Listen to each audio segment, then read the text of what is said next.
Monroe Fuchs. Detective Loach, LAPD. Just like to ask you a few questions.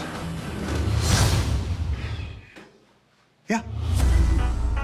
What if we wrote our own pieces using moments from our own lives that help shape and define us? Okay, who's next? Yo, me, Antonio. That troll Esther, Coal Monastery's gateway for soldiers and drugs. It's actually kind of a genius plan. No, it's not genius. She is not the genius, okay? It's an okay plan. It's fine.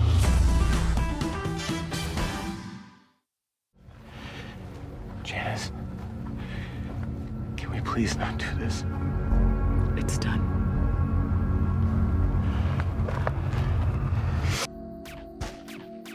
You were saying, right, that you were in a restaurant and a waiter came up to you and went, "She's not dead, is she?" Yeah. Wait, yeah, people were asking me, like, she's not dead, is she? Well, I think our first day of writing, I remember coming in with the writers and there's a pause and then I was like, so, what do you guys think happened to Moss? And everybody started laughing. And then that just started a conversation, and I think we quickly came to the idea that it was more interesting, you know, to not know and to play with that, that mystery. Janice was my life. Janice is my life. We know what the characters know, which is she's missing. Yeah. Let's be with them, you know, because Right. then the actual questions come up, you know, and we just put them in our characters' mouths. She could be out there right now, cold. She could be hurt, hungry. We were saying that, like, whoa, she's out there, she's hungry, she's cold. Oh, let's just have him say that. I don't know what happened to her. Yes, we do. Barry, everyone seems to know what happened to Janice except for you. It was also fun to play with the idea that everybody thinks they know what happened, and people keep telling Barry that he's the one guy that has no idea what's going on here, Yeah, when he's yeah. the only guy who actually knows what the only happened. 'Cause person he's on the only Earth. one who was there. But everyone likes to feel like they know better than Barry. I mean, someone could get hurt.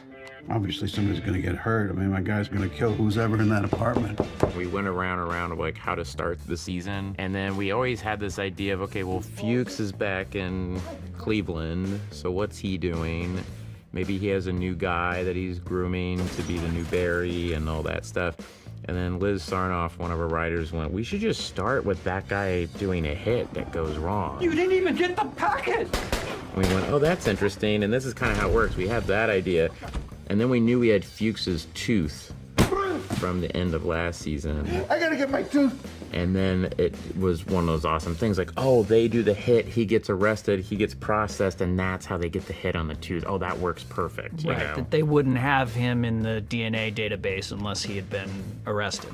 So we needed to get him arrested so they could get the DNA so Yeah. that they can figure out that So then he was it involved. like serviced a story. So then we got to come up with that open, which I really love. Fuck. Because we ended on such this weird kind of cliffhanger. You almost expect us to come back to that, and instead it's this other thing that you don't know who any of these people are or what's going on.